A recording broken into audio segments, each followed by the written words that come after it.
Ayan, good morning muli. Isang mapagpalang umaga po ng Lunes at salamat sa Panginoon na tayo po ay naging matagumpay sa gawain kahapon at pagtuloy natin ipanalangin na tuloy-tuloy po tayo sa paglilingkod po sa ating Diyos. Hindi lang po kahapon, kundi pagpapatuloy po sa bawat linggo po na darating po sa buhay natin na siyang nilikha at binigay ng Panginoon para po tayo magkaroon po ng pagkasama-sama. Sa akin pong pinagbubulayan ay ang Hebrews 11, 1-6. Ito pinapakita po mga kapatid na ang atin daw pong kahulugan ng pananampalataya ay yung mga bagay na inaasahan natin at may pag-asa po tayong matutupad kahit na po ito ay hindi talaga natin sadyang nakikita sa ngayon.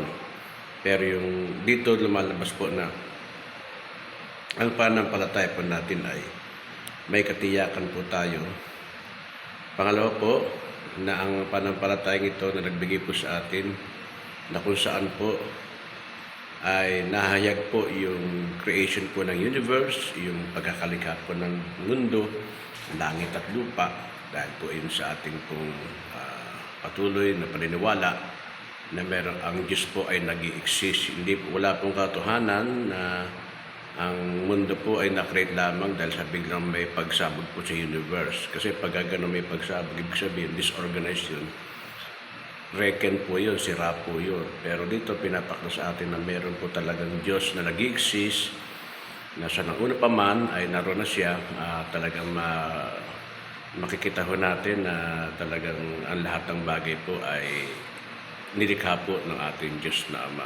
Wala pong nilikha po sa mundong ibabaw na ito na hindi po nilikha po ng ating Diyos Ama. Na ito po yung patuloy na ipinapakita po ng mga talata na kung kaya ho tayo po ay nananampalataya po na meron pong Diyos talaga na makapangyarihan na gumawa at lumikha po ng lahat ng bagay na makikita po natin sa mundong ibabaw at maging sa kalangitan. Sa pagtingin po natin sa langit, no, ay matunghayan po yung kagandahan at ginawa po ng ating Panginoon. Kaya nga ho, dito pinapakita po sa atin na mali po yung mga pananaw, mali po yung mga paningin na po ng mga siyensya na lahat ng bagay po ay nangyari lamang sa aksidente. Wala pong aksidenteng nangyari po, kundi sadyang nilikha ito ng Diyos upang tayo po magkaroon po ng patuloy na kabanghamangang pananampalataya na ang Diyos po ay buhay at kasalukuyan at habang panahon po ay nag-i-exist na buhay po ang ating Diyos Ama. Pangatlo po, makita rin po natin dito mga kapatid na yung pong pananampalataya pa rin po ang nagiging dahilan kung bakit po magkapatid po na Abel at Cain, na si Abel po ay tinanggap po ang regalo po, ang gifts po ni Abel sa Lord dahil po sa kanya pong pananampalataya kaysa po kay Cain.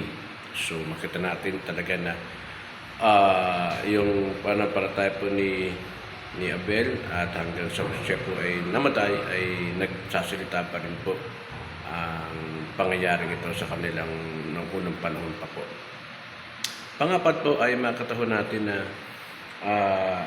yung pong si Enoch ay hindi po naranasang mamatay physically sapagkat sa kanya pong buhay pananampalataya ay nakita ko ng Diyos yung karapat-dapat po siyang magkaroon, ma-reward po sa kanya yung gano'ng uri ng kamatayan na hindi na po dumaan po sa physical death, kundi kinuha na po siya, ni-rapture po siya ng Diyos. Ito po yung unang bagay na pinaniwala po natin na darating po pagkakataon na mayroon po rin mangyayaring ganito pong pangalawang pagkakataon sa buhay po ng tao sa mundo, na darating po pagkakataon na kung saan po ang tao po ay hindi nadadaan po sa physical death, kundi immediately po pag dumating po ang Panginoon at harap po tayo sa Kanya, yung pong masusumpungan, yung matatagpuan po ng that time na mangyayari po yung pangako ng Panginoon na pagliligtas at pagharap po natin sa ating Panginoon sama-sama, yung pong daratnan po na buhay pa ay hindi na po makakaranas po ng kamatayan. Kaya naman Ganon din po ang ginawang pananampalataya po ng ating mga ninuno na si Ino, kaya naman tayo rin ganon din po dapat ang gawin. Sapagkat sasabi po ng Biblia sa 6 po, hindi po nalulugod ang Diyos. Ibig po sabihin, kahit ano pong gawin po natin sa buhay, magpakitang ginas po tayo, maging mabait po tayo, anumang bagay na gawin natin na pabor lamang po sa ating pong kagustuhan at wala itong pananampalataya, hindi na po ito titingnan o lilingonin po ng Diyos. At kung wala daw tayong pananampalataya ay hindi po ito nararapat po sa ating Diyos. Kaya tayo po bilang mga anak ng Diyos ay patuloy pong magkaroon po ng paniniwala, pananampalataya na ang Diyos po ay tunay, na siyang may gawa ng langit at lupa, na siyang may lahat ng bagay na pwedeng gawin. Sabi nga po, bagamat imposible sa tao, pero sa Diyos po ay lahat po ay posible according ho sa will po ng Lord. Kaya naman maraming salamat po sa umagang ito na patuloy po tayong manangan po sa ating faith. Ano man po't mangyari, sabi nga po, lagi natin pong gagamitin ang pananampalataya. Ito na naniwala po tayo na ang Diyos po ay laging nariyan, ang Diyos po ay lagi nating kasama, hindi tayo iniiwan at hindi po tayo kinakaligtaan. Salamat po and good morning.